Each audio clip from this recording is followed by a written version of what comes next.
Hello, English learners! Today I'm going to talk about gerunds and infinitives. These are nouns that look like verbs. I'll show you how you can tell if it's a gerund or an infinitive. I'll also show you when we use them and how to tell which one you need in a sentence. Let's talk about gerunds first.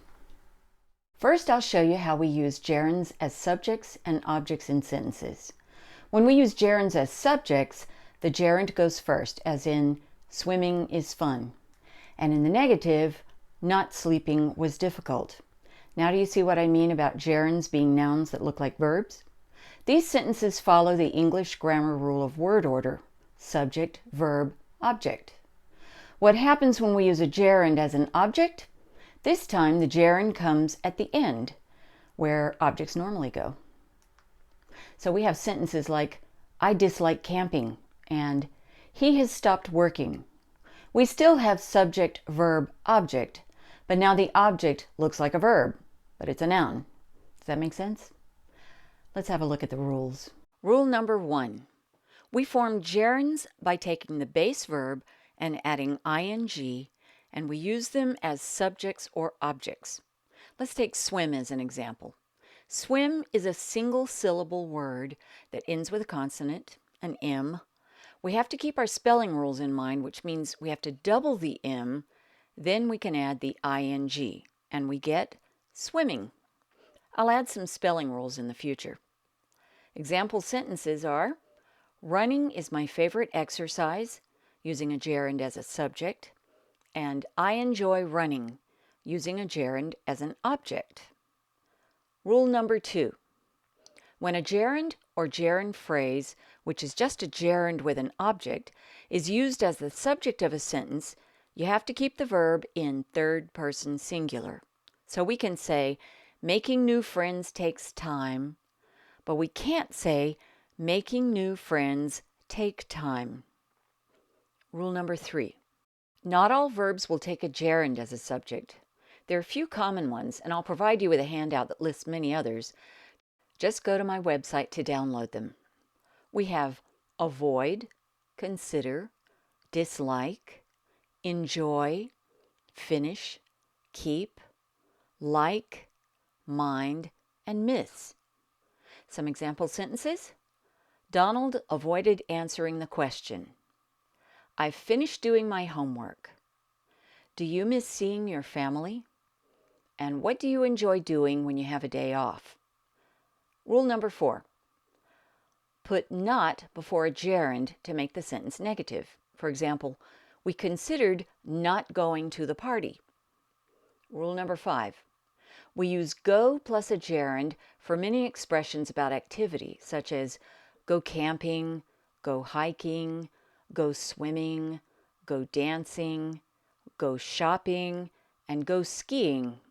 Here are some sentences using some of these. Did you go running today? Last week I went swimming in the ocean. And they're going shopping at the mall. Don't get confused when a progressive verb comes before a gerund. You can have two words next to each other that both have the ing ending. Now let's talk about gerunds as the object of a preposition. Here's some sentences that have a prepositional phrase after the verb in the middle of the sentence. We believe in working hard. That's a part of American culture for sure. He has a good reason for missing class. And they're afraid of making a big mistake. Let's have a look at these rules. Rule number 1 is just that gerunds and gerund phrases can be the object of a preposition. For example, they're excited about going to Hawaii, and he's good at managing people. In these two sentences, the verb is be, and there's an adjective between the verb and the prepositional phrase. This is okay. Rule number 2, gerunds are used after many nouns and preposition combinations. Here's some common examples. Choice between, need for, in danger of, and reason for. Here's some example sentences. They had a good reason for being late, and we had a choice between taking the test on Monday or Tuesday. Rule number 3. Gerunds are used after many verb plus preposition combinations. Here's some common verb plus preposition combinations. Believe in, succeed in, dream about, talk about, feel like, think about, plan on, and worry about. Some example sentences. Mary worries about finding a job after college. Do you feel like seeing a movie tonight? And I succeeded in not looking at my phone for 2 hours. Rule number 4. Gerunds are used in many adjective and preposition combinations. Here's some common adjective plus preposition combinations. Afraid of, nervous about, excited about, sad about, good at, tired of, interested in, and upset about. Some example sentences. Is she sad about leaving? I'm nervous about giving the presentation. And I'm tired of not feeling well. Rule number 5. Use by plus a gerund to tell how something is done. Example, I learned how to make a website by watching videos. So that should help you understand more about gerunds. Let's talk about infinitives now. A common use of infinitives is to put them after a verb. This is the structure. We start with a subject, then the verb, then the infinitive, and then whatever else we need to complete the thought. Example, I learned to speak French. The truth is, I'm always studying and I haven't quite gotten there yet, but the sentence works as an example. Next one. They wanted to live in Spain. And we need to buy a new computer. Got it? Good. Let's look at the rules. Rule number 1. An infinitive is the base form of the verb following to. It acts like a noun and is often the object of a verb. Sometimes the infinitive is the subject of a sentence. For example, Susan decided to take the bus, and Edgar wants to go to the gym after work. Rule number 2. Only certain verbs can be followed by an infinitive. These are some common verbs in this category. Agree, appear, ask, decide, expect, forget, hope, learn, need, plan, pretend, promise, refuse, seem, want, and would like. I'll provide you with a longer list on my website. Here's some example sentences. Layla hopes to visit Rome soon. Jacques seems to like his new job. And did you forget to call Lucy? Remember, we have to add did because this is a question in the past tense. Rule number 3. If you want to make a sentence like this negative, put not before the infinitive like this. Marina decided not to go. And rule number 4. To is usually not repeated when there's more than one infinitive in the sentence, such as farmers need to wake up early and work hard. We don't need to say to wake up early and to work hard. That's too much work. I want to add one more piece of information.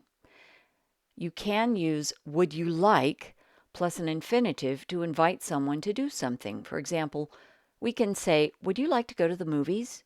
And would you like to study together? Okay, that's all about using an infinitive after a verb. What if we add an object between the verb and the infinitive? The word order for this form is subject, verb, object, infinitive, and whatever else you need to communicate your message at the end. Let's look at some examples. Ms. Bowman allowed the children to leave early. Tina reminded them to arrive on time. And Maria and Luisa will invite their friends to go to the play. Ready for the rules? Let's do it.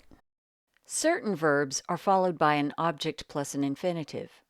The object can be a noun or a pronoun. Some of these verbs are advise, allow, encourage, invite, order, remind, teach, tell, and warn. A longer list of these verbs will also be on my website. Some example sentences are, the teachers at my neighborhood school don't allow students to use their cell phones in class. Robert invited his friends to go out to dinner Friday night. And Luba told me not to be late. Rule number 2. Some verbs can be followed by an infinitive or an object, but the meaning will be different depending on whether there's an object or not. Here's some examples of verbs that work this way. There's ask, expect, help, need, pay, promise, want, and would like. I'll show you some sentences, and that'll help you understand this better, I think. The first sentence doesn't have an object. We expect to be there. This means that we're planning to be at a particular place. We're planning on it. When we add an object, the meaning changes. We expect her to be there.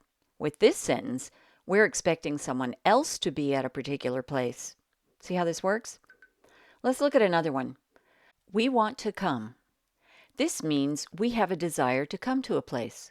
But we want you to come means that we have a desire for you to come to this place. All clear? I'm going to show you one more way we use infinitives after verbs. This time we're going to look at sentences that can work with either gerunds or infinitives, and they have the same meaning. They both have the same structure: subject, verb, gerund or infinitive, and the endings of the sentences. For example, I started driving when I was 18, and we prefer traveling by train. Now, if we change the gerunds to infinitives, we get I started to drive when I was 18, and we prefer to travel by train. And these two sentences mean exactly the same thing as the first two. Now let's have a look at the rules. Rule number 1. Some verbs can be followed by a gerund or an infinitive, and you usually don't have a change in meaning. Here's a list of some of those verbs. Begin, can't stand. If you don't know this one, don't feel bad. Can't stand is an expression that means hate. We could say, I can't stand cold weather, or I can't stand when people are rude and unkind. Okay, the next one is continue, and then hate. Makes sense, doesn't it? Can't stand and hate are both in the list. Let's look at a few more.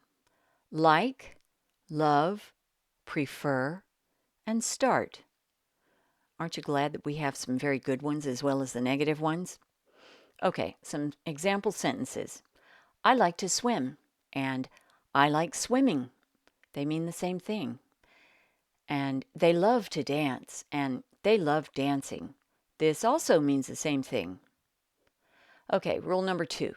Use and or to connect two gerunds or two infinitives. Don't forget, if you're using infinitives, you don't need to repeat to. Look at these example sentences and you'll see what I mean.